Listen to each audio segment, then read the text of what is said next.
I'm delighted to be here with you virtually today. And I want to start off by talking about a few slides and a few previous innovators from ancient history as a starting point. This is an image of a famous temple in Egypt. It's the temple that Queen Pharaoh Hatshepsut built. She was the first woman pharaoh of Egypt, and she became a real leader in the 18th dynasty. It's in Dar al-Bahri, sometimes also called the Valley of the Queens. Not only was she the first woman pharaoh, she was the longest serving woman to ever serve as pharaoh, outdistancing Cleopatra, who met an early end, you recall.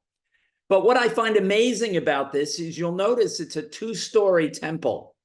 And it's a two-story temple that was created almost 1,000 years before the Greeks built their first multi-story temple. So as you might know, if you remember your Herodotus, the Greeks actually understood many of the innovations that the Egyptians led with and incorporated them during the golden age of the Greek Empire. But I find this a useful metaphor because it enables me to talk about how I think about leadership. And I think about leadership as two parts. The bottom of this temple has to have very thick pillars because it has to support the upper story. So the bottom pillars are what I think of as base pillars. These are characteristics and behaviors that we have. They're the things that built in that are critical as a foundation for great leadership. And then the top pillars, along with the statues of her father, actually, mostly up there, are the execution pillars. These are the techniques and the practices we use in leading an organization, whether it's a university, whether it's a startup, or whether it's even a small company. And I'll try to draw examples from all three as a way to think about it. Okay, with that, I'm going to go through the 10 things. So the first base pillar I want to talk about is humility. You might think, humility, I mean, lots of leaders don't seem very humble, and that's true. Some leaders do not seem very humble. But my observation is those are the rare exceptions rather than most of the people that are successful. So why humility? What's critical in a leader about humility? Well, the first thing is humility makes it very easy to say, I don't have the answer. I don't know what the right solution is. I should ask other members of the team to contribute. So it's a critical aspect of how you operate with a team and an organization that you're leading. But it's also critical for another reason. People who are not humble send the message that I'm the smartest person in the room. I have all the answers already. And what that does is it makes your team unwilling to raise questions, challenge you, ask you tough things. They get reluctant to prevent you from making a mistake. And that's a real impediment to great leadership. So I've found that humility is a key thing. Now, in an academic setting, it's pretty easy to be humble because even if you're at the top of the university, there are lots of undergraduates who know more about particular subjects than you know. So you're never the expert in a very broadest sense. And that makes it easy then to say, let's figure out how to do this together. Let's everybody contribute what they understand best about it. So I've found that this humility characteristic is really important in getting people in being approachable and getting people to engage with you. The second characteristic I want to talk about is authenticity and trust. One of the most important relationships between a leader and the people in the organization he leads is trust. They have to believe that you're telling them the authentic story, you're telling them what's really true, and that they're going to have a trust relationship with you. I remember my good friend George Shultz always used to say, trust is the coin of the realm. Without trust, there is no opportunity for diplomacy. You have to start with trust in order to build diplomacy on top of that.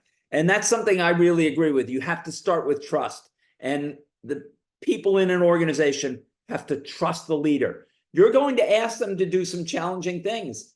They have to believe that you are being authentic. You're telling them what you really think is the right thing. And they have to trust that you're going to help them get there. And that's true in a variety of different things. You know, in my first startup I founded, we had a crisis. The company tried to expand too fast.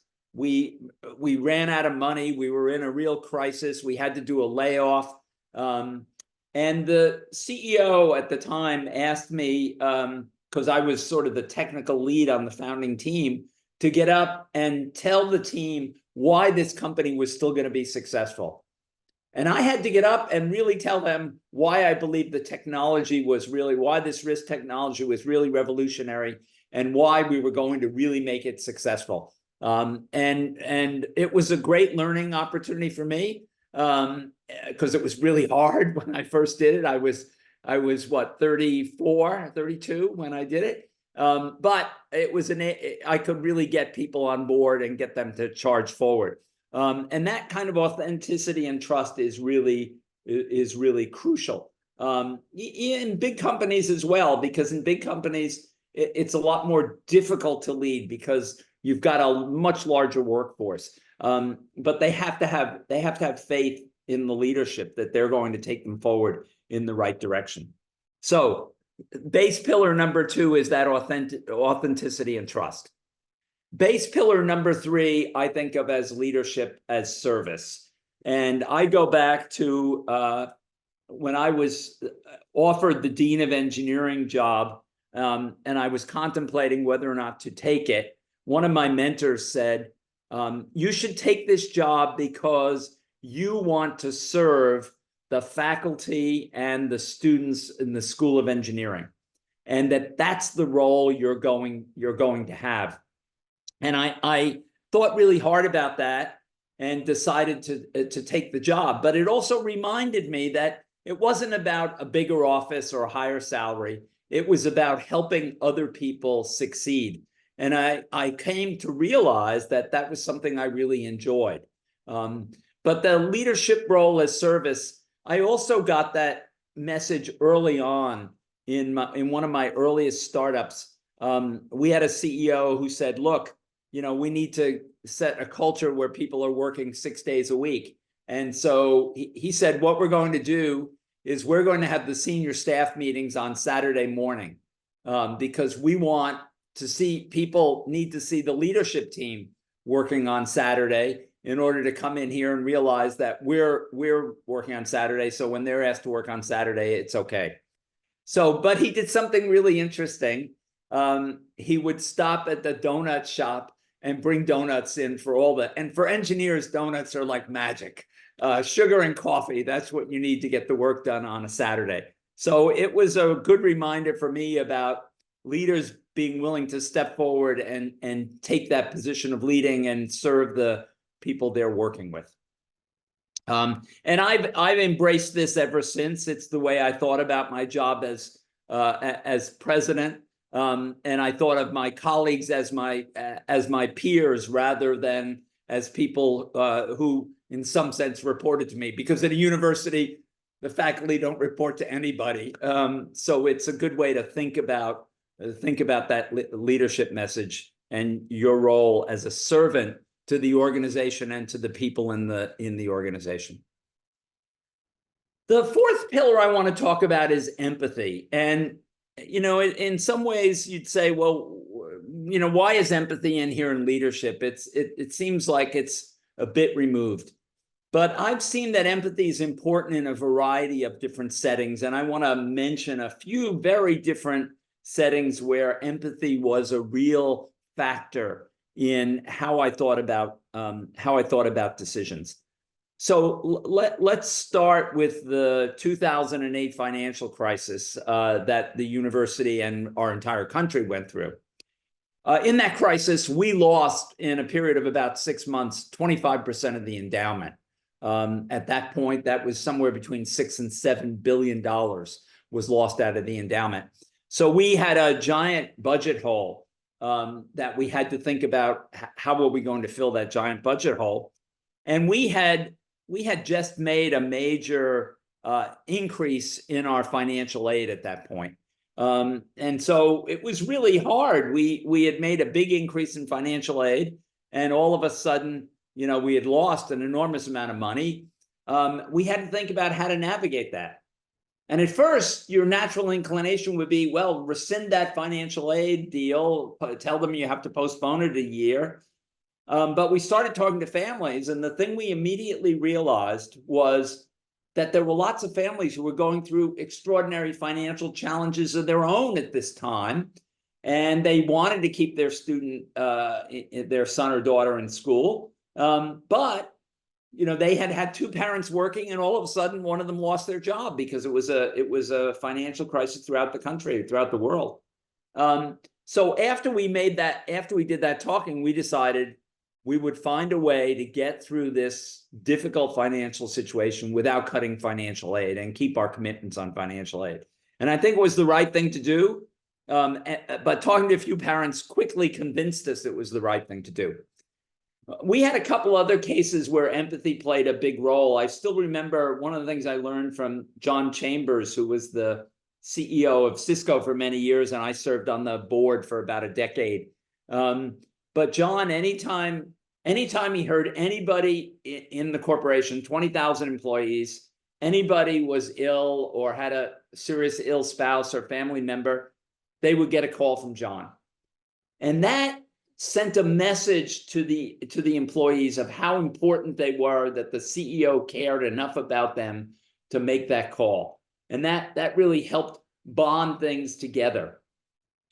I think all our universities have been navigating a very difficult time since the tragedy of October 7th, figuring out how do we support our students, many of whom have friends or family members either in Israel or in Gaza, without putting the university in a place of choosing sides in what is a very difficult conflict. And I think the answer is empathy.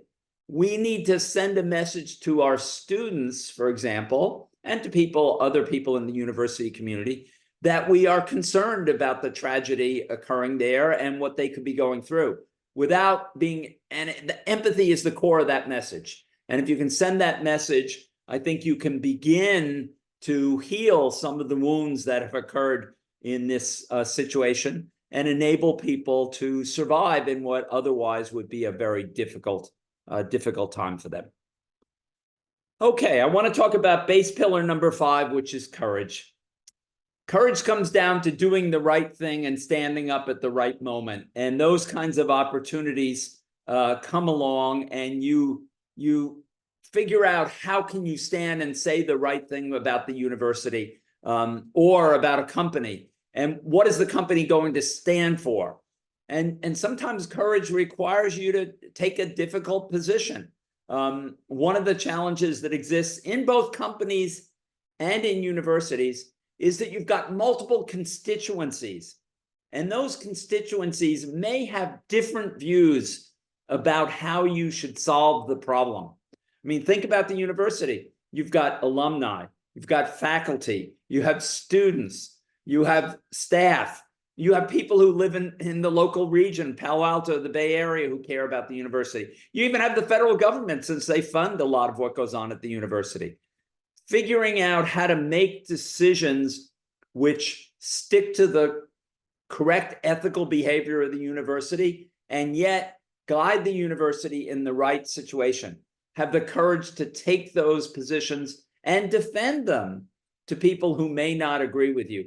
Defend them in a rational, thoughtful manner, but be willing to take that difficult situation forward. And courage is important, particularly in navigating through crises when there are difficult decisions to be made. And I've found the same thing in all our startups. We had in the second startup I did, we realized that the CEO that we had was a great guy, but he was the startup CEO, and he could take the company only to a certain level. We had to find another solution because he was not going to be able to take the company to the next level that it needed to go to. And we had to have the courage to think about an out-of-the-box solution, which in the end turned out moving on and asking the team that was leading the company, the 3 senior staff people covering sales and marketing, engineering, and some of the other core operations functions, and ask them to form a team to lead the company. Quite unusual solution, because normally people say having an office of the president with multiple people in it or an office of the CEO doesn't work. But what happened was they immediately improved the decision-making process because they realized it was broken. And one of the people emerged as the leader. And that person then became the CEO that took the company to great success and a highly successful IPO. So sometimes you have to think hard about doing these things and have the courage to do something that's a bit unconventional. Okay, I now want to talk about what I call the execution pillars, how we take these ideas and turn them into effective ways to move organizations forward. And the first execution pillar I want to talk about is crafting and communicating a vision. There's probably nothing that's more important in moving an organization forward than crafting that vision and communicating it. And sometimes we call this storytelling, because you're weaving a picture of where this organization, this company can go, and figuring out how you weave that. You know, I've seen this in a variety of different settings. Clearly, we've tried to do it during the time I was president at Stanford and get an image of where we wanted to go. And in the Stanford Challenge, we constructed an image. We want to be making the core contributions that improve the world and developing the next generation of talent that's going to improve that world, educating leaders and preparing new knowledge. But we've also seen this in startup companies. It's absolutely a critical aspect. And in fact, I remember early on going down to see a very young Larry Page and Sergey Brin when Google only had a few hundred employees. And I actually took my freshman seminar class down to visit them. And I said, tell me about your vision. What is this company going to do? And they said, we're going to organize the world's information and make it useful for people. And I thought, wow, that's a really big vision of what you could do. And that's the vision that the company has been focused on for now 20 years. But that big vision catalyzed the ability to get people moving in a direction and realizing that they could do something really incredible. And one of the outcomes of that has been that Google has maintained a kind of startup ethos that we can do the impossible now for 20 years. And that's an incredible, keeping that spirit alive is absolutely crucial. Okay, second execution pillar, build great collaborative teams. You cannot do everything alone. It's very easy for a leader to fall into the trap of saying, I can do everything. And it may be that you can do many of the things that need to be done better than anybody else, if only you had the time to do everything. But you don't have the time to do everything. So figuring out how you build a team that really you can delegate to, and a team that collaborates. That collaboration across teams is absolutely crucial.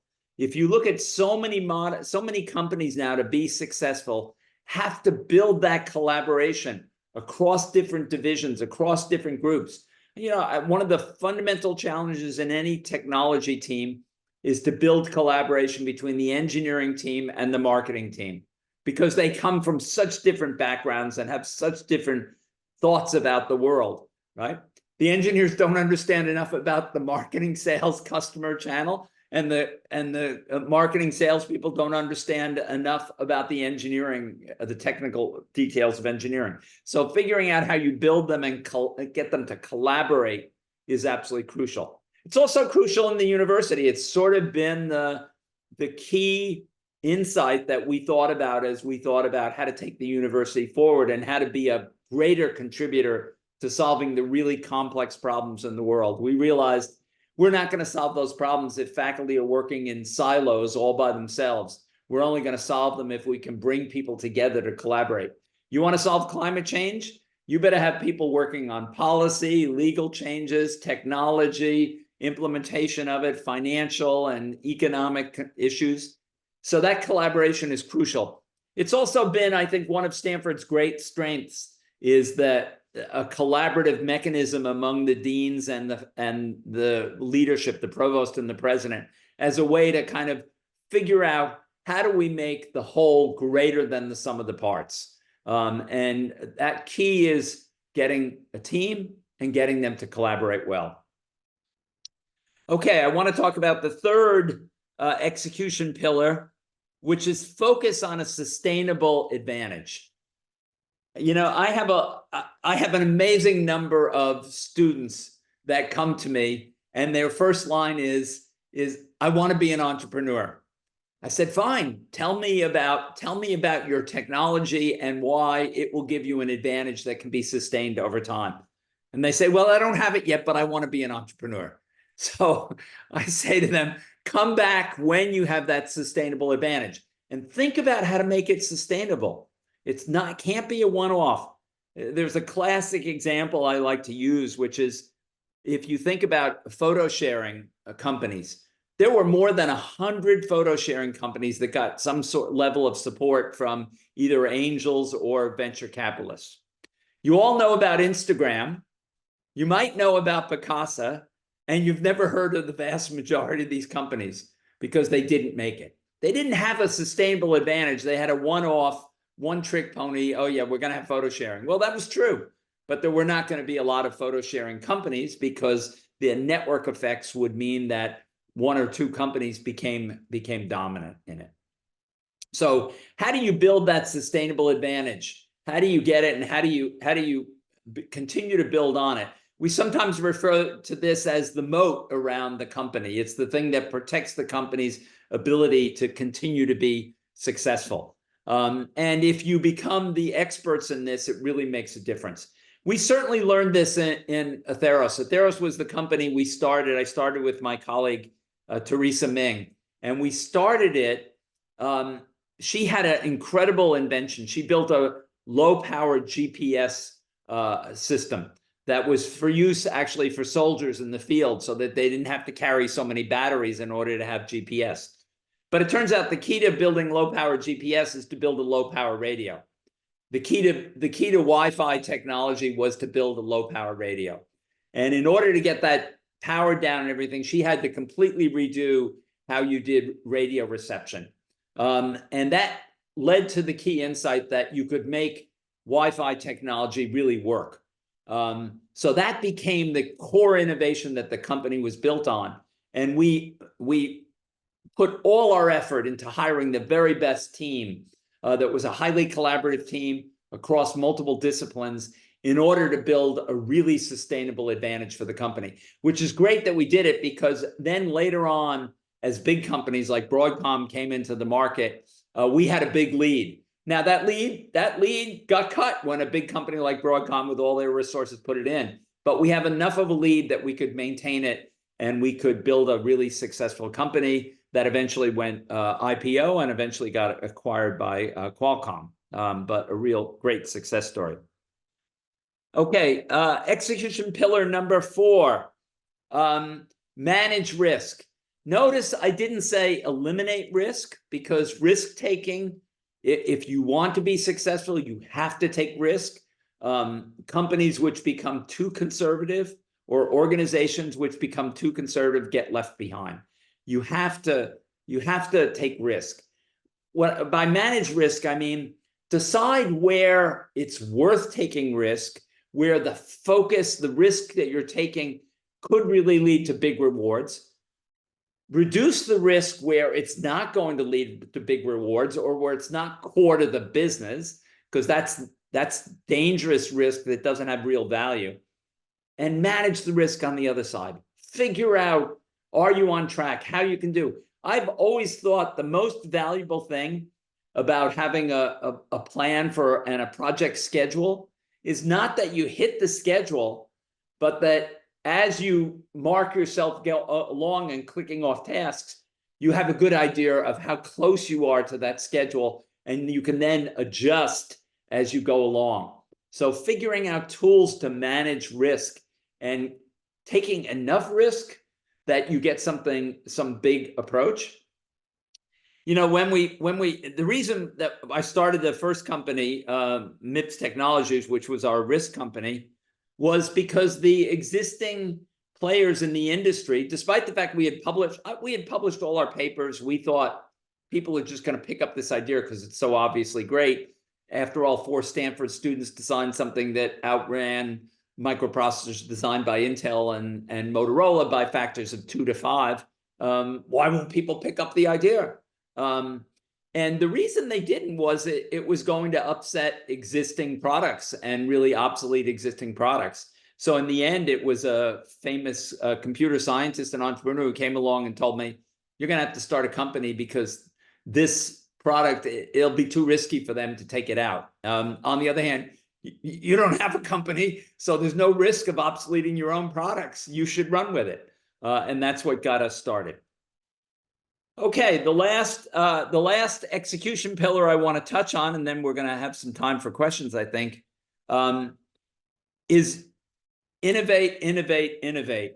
If you go down to the computer museum sometime, they have a picture of lots of computer entrepreneurs, and they're holding a one-word sign, and my sign says innovate.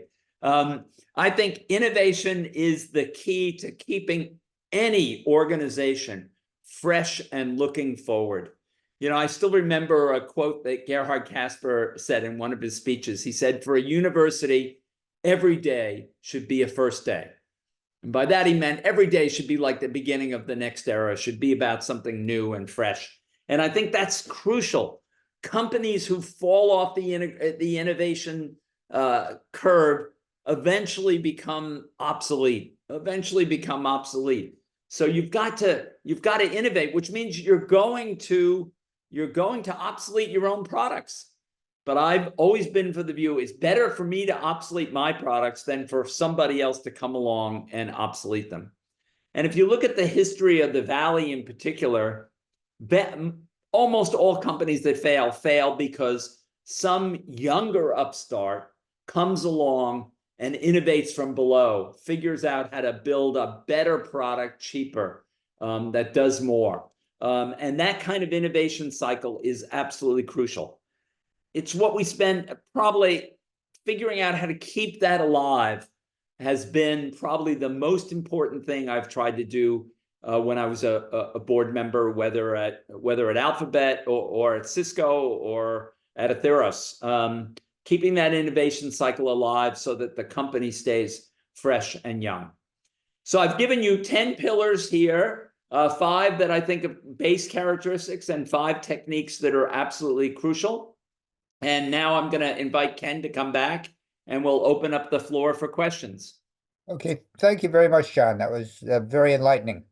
But first question is, how would you navigate the situation of a middle manager whose leadership asked them to lie to those in the reporting structure? So that's an interesting question. I was with a group of students a few months back, and they said, tell us about a time when you had to do something for the good of the university that you thought was ethically wrong. And I said, I've never done that. I think if somebody tells you to lie, then I think you just say no. And most companies have a way to report things that are ethical challenges like that. And if it were repeated, first, I just say no the first time. But if it were repeated, I would then consider reporting it to some kind of organization in the company that watches out for things like that. Okay. Next question. I've read and heard various one-liner definitions of leadership. I'm curious to know what your one-liner definition of leadership is from your perspective and extensive experience. So my one-line definition is help your organization go to some place that they know they should go, but they're not sure how to get there. Okay. Many big tech companies are executing reductions in force. From what I'm seeing where I work, it's being done without authentic empathy, and it's quickly eroding employee trust and leadership. Leadership is leaning on their vision and communicating it often in an attempt to persuade everyone that it's all okay because of the bold vision. what advice would you give for this, and how could it be done better? Yeah. I think reductions in force are always difficult to do without an impending crisis. Obviously, if there's an economic crisis or the company's survival is faced with it, then it's either do it or die. I mean, and that's what it was like for us in MIPS in our financial crisis. We had to do a layoff, and it was really hard. It was really hard. We had to lay off about a third of the company. It was really difficult. But the harder problem is the company's doing fine, but there are other outside factors that are causing you to have to think about layoffs and repositioning of employees and things. That's a really difficult thing to lead people through, because everybody says, well, we're doing okay as a company. Why are we doing these layoffs? Particularly at companies that have rarely done them. It's really difficult. I think we're going to see more pressure on this. Some of this is a Wall Street pressure, clearly. And my view is we should redo our financial system so that people, when they buy stocks, have to hold them not for 6 months or 12 months, but for 5 years, because this would be a really good thing to incentivize long-term behavior rather than short-term behavior. And I think some companies are strong enough that they can push it back against that kind of thing.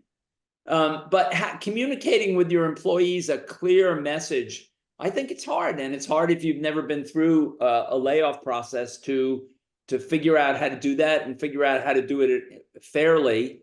And sometimes it's a reduction in force. Sometimes it's, trying to determine employees that are not contributing as much, and you can head in that direction. But I think it's one of the most difficult things that you have to do. Okay, next question.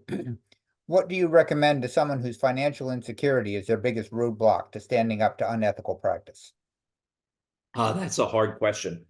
Yeah, I had the privilege of knowing one of the most famous innovators at IBM, a person by the name of John Cock, who won the Turing Award, among other things, and is the inventor of many of the ideas in modern high-speed computing. And he said to me,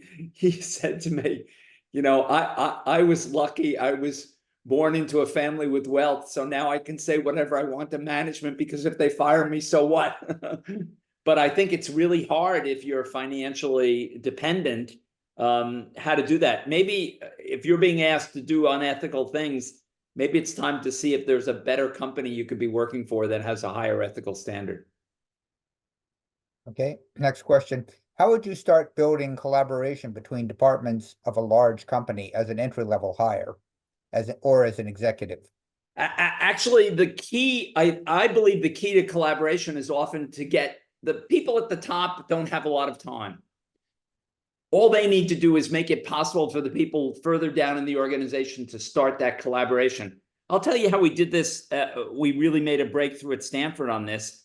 We started a set of seed research programs. The first one was associated with the BioX project, but now they've been cloned all over the university. And we said, we're going to provide research funding for innovative new ideas that involve faculty working together from different areas. Can't be in the same department. Got to be in different areas.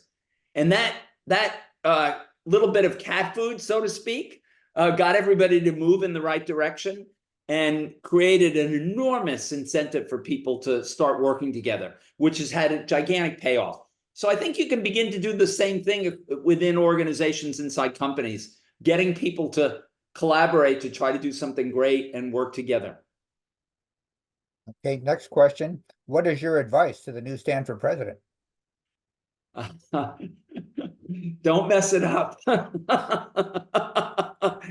I'm really delighted. I think John is going to be a great president. I think he's been a great scholar. He's led the business school now for a number of years. I think, and I'll tell him, don't mess it up, and then enjoy it, because it's one of the greatest jobs in the world. And the sooner he gets out on the road and meets our incredible alumni, the more he'll enjoy it and find how wonderful it is. Okay, next question is kind of related. Is there any academic specific advice you can provide, for example, to a university president or dean at a top university in the world? I think what's really important about an institution is to really know what you want to be. What's your ethos? What's your goal? What do you really want to be as a university, and focus on that. There's a famous saying that Fred Terman had during the time he was dean and then provost. He said, what Stanford should be is pillars of excellence. And what he meant by this is we don't try to do everything, because if we try to do everything, every field, and cover every single field, we're going to have to be not at that quality level that we might be. We should be in areas where we can be one of the top players in the world. And I think that's a good thing for institutions to think about. How do they really rise up in areas where they want to represent, and how do they make that work in that environment? And I think that makes for a stronger university. Okay, next question. How would you have handled the Pac-12 governance before it imploded on itself? Oh, what a mess. What a mess. I think what's happened to college athletics is something that I feared many years ago, that money would just completely overrun the system. And that's unfortunately what's happened. It caused the Pac-12 to fall apart, I think, or accelerated it at least. I think we're headed for a place which I had hoped we would never ever get to, which I think, between NIL and name, image, and likeness, increasing movements towards paying student athletes, we're headed to semi-professionalization, if not full professionalization of college athletics. That's never what it was about. It's going to undermine both the high revenue sports, basketball and football, but it's also going to undermine the Olympic sports, where Stanford has always been a real leader. It's going to be very hard to fix this problem. We've talked about other solutions in the past, but they're financially difficult. I think we're going to need a lot of support from alumni who care about athletics if we're going to survive it. And it may be that the ACC is a holding for a few years while we figure out. But I do worry about the impact on our student athletes as well, having to travel to the East Coast. It's going to be a much more difficult to maintain the quality of their academic endeavors while living with crazy travel schedules. Okay, next question is, how and where do we teach, not demonstrate, but teach teamwork and team building within the university? Yeah, well, we'd certainly teach it in various places. I think some places that it really gets taught. Obviously, the business school teaches a lot about teamwork and working together. We teach it in the Knight-Hennessy program. We teach a lot about, we have a set of collaboration students. Our scholars proposed collaborative projects in the fall, and then gather other groups of scholars together to work on them through the year. So we try to build that kind of teamwork. Happens in places like the D School, where they teach a lot of collaborative problem-solving techniques. Obviously happens in engineering. Lots of engineering and lab courses in the sciences are taught in a collaborative fashion. So I think we really do try to expose the students to that, which is rather different than normally that's something they haven't had very much opportunity of unless they've been in a club or some other activity. But I think it's an important part of our education process. Okay, next question. In 2008, it was very commendable that student aid was not reduced, but how was the budget hole addressed? Okay, so the first thing we did, the president, the provost, and all the deans and vice presidents took a salary cut. That was somewhat symbolic, but it also did save a bunch of jobs across the university. We froze all faculty hiring for a period of time. And we made the decision to postpone every capital project except one. The Bing Concert Hall went forward, but all other capital projects were put on hold. And then we did have to lay off people. We had to lay off staff in order to close the gap in the end. And that was unfortunate. It was hard. We did it, about half the people took early retirement. So we used early retirement as a way to solve a lot of the problem. But we did have to end up laying off several hundred staff across the university. Okay, next question. Once you become a prominent leader, it can be difficult to get a clear, unvarnished view of how folks at the lower rungs of your organization are doing. How do you keep that flow of real, honest information coming? So I think for, particularly in a university where the faculty are so critical, what I did when I became president, I started doing lunches with groups of faculty, 12 to 15 faculty in a group, and I worked my way through the entire university. Took about 5 years to get through the entire university doing these lunches. And all we'd say ahead of time is, bring 2 or 3 thoughts about things we could do that would make your work environment, your research, your teaching better. Bring just 2 or 3 ideas. And I'm not going to make a long speech. I'm going to hear from you. So I did this, take about 5 years, as I said, to get through the university. And then it's time to go back the other way. It's like painting the Golden Gate Bridge. You paint the whole Golden Gate Bridge, and by the time you're done, it's time to start again. So I did that 3 times through all the faculty in the university, and it was a really terrific way. And it keeps a connection to the faculty, and it also it helps in another way. As a metaphor I like here. It helps see the smoke before the smoke turns into a wildfire. So you find out about problems in the organization before they became crises, and that was a great approach to do it. Okay. Next question. How might leadership skills be taught earlier in K through 12 curricula so that we are more consciously cultivating leaders over time? Yeah, it's a very good question. I mean, I think we do teach some things. I know I have my oldest granddaughter is currently in kindergarten, so I know they get a lot of lessons about sharing and sharing with friends and sharing toys. So that's the beginning of building up that kind of leadership capability. But I think it is something we could do. Particularly teaching the core characteristics. Teaching students to be humble, not to brag, teaching students to be able to share, teaching them to have empathy for a classmate that has a problem. Though if we build up those characteristics, later on we can give them experiential learning capabilities that will enable them to really learn how to lead in a more complicated, larger organization. Okay, next question. What can be done to redesign university education so it is more affordable? Having tuition and education costs rise faster than wages and inflation is unsustainable.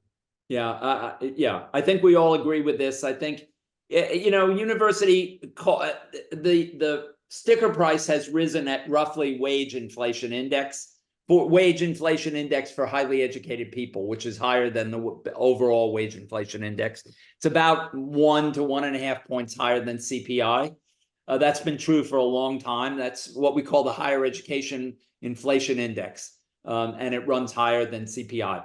I think it is a problem. Some institutions like Stanford, the top-notch private institutions, have been able to solve this by buttressing of financial aid so that the true cost to families has not gone up that fast. But that is not the place where the pressure really is now is in the public institutions. And that pressure has come both because states have reduced their spending, but also because costs have gone up faster. The only way I know how to bend this curve without decreasing the quality of the experience, because there's an easy way to do it. Double all the class sizes, right? And yeah, I've got to add extra TAs, but I don't have to add extra faculty. But I don't think that's a high quality way to do it. I think then the quality of the education goes down, even if the quantity goes up. The way I think we need to do this is using technology more and figuring out how to use that technology in an intelligent way. And I actually think artificial intelligence is going to help us. There's a great example covered in the Stanford report today called Code in Place. Code in Place was an experiment that my colleagues in computer science did during the pandemic to see if we could take the way we teach the introductory programming course, which gets taught with somewhere between 800 and 1,000 students, but with lots of individual tutors, and expand that outside the university so that we could be teaching groups of students around the world. And they've learned how to do that. And they've also learned how to build up technology that helps with things like grading and giving feedback to students. So I think there are ways to do it. It's going to involve changing the way we teach sometimes and making better use of technology. But I agree 100%, we have to figure out how to bend that cost curve. Okay, next question. How can Stanford obsolete its own product? Well, I think, what's happened in the business school in the last 20 years is a good example of how it's obsoleted its own product, right? 20 years ago, we had a really great business school, usually ranked one, sometimes tied for one with Harvard, but one of the great business schools. And they said the classical way it was taught was large 60-student class, case-based classes. And they said, that's not the right way to teach anymore. We want to have some classes that are shorter. We want to do more collaboration. We want to have more integration. We want to have some smaller classes where students work together. So they said, we need to build a new campus and build a different kind of classroom structure and think about how to organize things differently and have a lot more rooms where 8 or 10 students can gather and work together. So they redid it, and they reorganized their entire curriculum that way. And I think that kind of innovation where you obsolete the way you were teaching it. I think we've done this in other areas where there's a lot more experiential learning goes on now, as opposed to classical lecture, what we call sage on a stage kind of lecturing. Lots more experiential kinds of opportunities where students come in and do something in a collaborative fashion as a team. And that's the kind of thing that the future will be. And we should think about how to continue to do that. Okay, next question. Higher education has been facing a legitimacy issue that is often discussed. With Stanford's major leadership changes in the past year, what do you feel should be key goals for Stanford as it moves through a transition?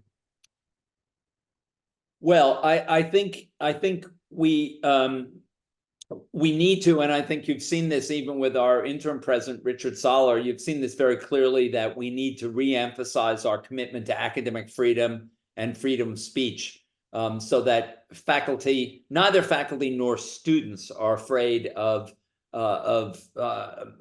bringing in speakers, hearing wide ranges of discussions. I think we in higher education overall need to reinforce with our students that they need to be open to a wide range of ideas. And hearing from somebody who has a viewpoint that you disagree with adds to your education. It's an important part of learning how to listen to somebody else's ideas. You may disagree, but you should come out with a better understanding of their ideas at the end of that discussion. And having that kind of openness and discussion without becoming disruptive or deciding that we can't hear a particular speaker, so we should shout them down or in some other way prevent them from speaking. That's not what universities are about. They have to be about openness to ideas and to the full breadth. I think Stanford is healthy in that regard, and it has a wide range of varied opinions on topics. And I think that strengthens the university versus one that is more closed to new ideas. Okay, next question. Apple years ago had the challenge of revenue coming from the Apple II, but the future being eventually the Mac. Steve Jobs is said to have demotivated the Apple II teams as old and boring division. How might you have advised Apple leadership on pushing innovation while still keeping the current product teams motivated?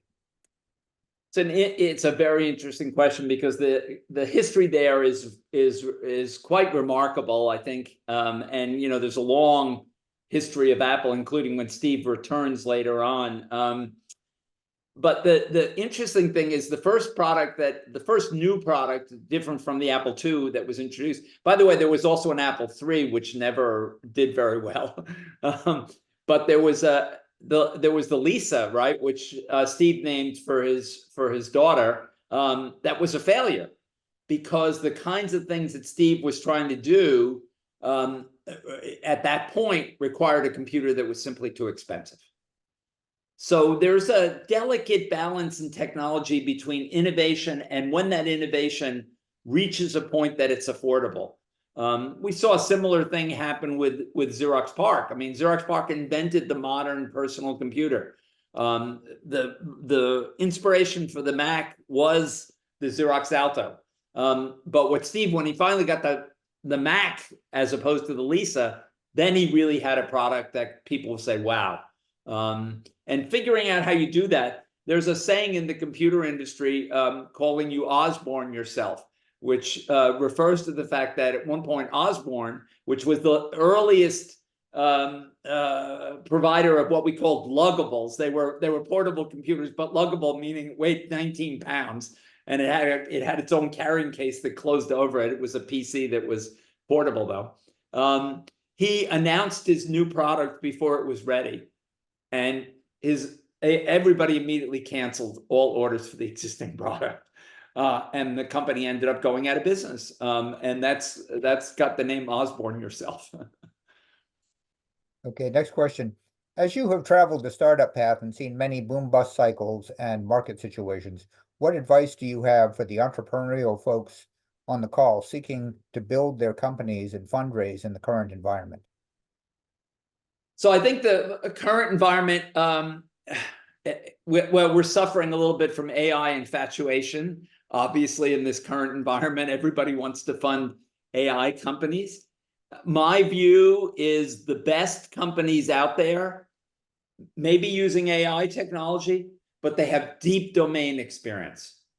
We don't need a lot more, I'm an AI only company. We need companies that really use AI to solve a real customer problem using a deep understanding of what that problem is.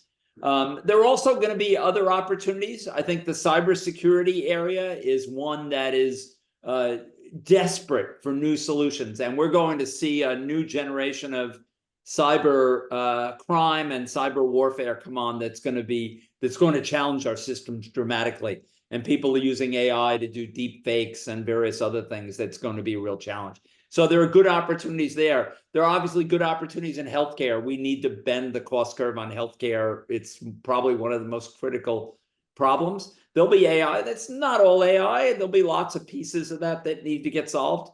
And I think as the biomedical revolution continues, there'll be new opportunities there. In fact, just earlier this week, the first technology that uses CRISPR-Cas9 to solve a problem, namely, is been licensed. It looks like it's going to be licensed and passed through clinical trials. So I think that keeping that innovation cycle alive is going to be key. Okay, next question. How do you give feedback to a CEO who's not efficient, too detail-oriented, a micromanager, and does not delegate? Yeah. Tough problem. Figuring out, but it is a real problem. I mean, micromanagement is I've always thought, building a collaborative team, you want to ask the people that report to you great questions, but you don't want to tell them exactly what to do. And you can guide people and tell them what you're worried about by just asking great questions. When the CEO gets in that way, I think somebody has to have a hard conversation with him. And whether that has to occur at the board level. I mean, both the companies I co-founded had to change CEOs over time. And that was hard. It was really hard. In one case, it involved the founders going to the board and telling the board they had to change CEO, because it was exactly that the CEO had become dictatorial and we were about to lose all our engineering staff. In the other case, it was the board that realized, but the board, talking to the senior leaders in the company, realized that there was a problem. First, we tried to coach the CEO through it, but it didn't work. And eventually we had to make the change. So some conversation has to occur among the senior leadership. If the senior leadership of the company agrees that there's a real problem with the CEO, the senior leadership can either go directly to the CEO or can go discreetly to the board. Okay, we have time for just one more question. Guess kind of a related question here is, how do you give feedback to leaders who push for innovation on ridiculously unrealistic timelines that are not based on anything but their wishes? Schedules that are based on wishes are schedules that are never met. That's my view. So I think thinking about how you build a schedule that's aggressive but realistic. If you set a goal that's when I think about goals, where does the company want to go over the next 5 years? I think about setting a bit of a stretch goal. But when I think about what has to happen over the next year or two, I try to set a goal that I'm going to hit with, let's say, 60 to 80% confidence. And thinking about something that's a reasonably aggressive but doable is the key thing. And then of course, what happens when people achieve it, they celebrate, they feel great about it. So not stretching things so hard that the team always feels they're failing because you've pushed them too hard. That isn't going to lead to a long-term successful relationship. And getting that is really critical if you're going to have the team be successful over the long term.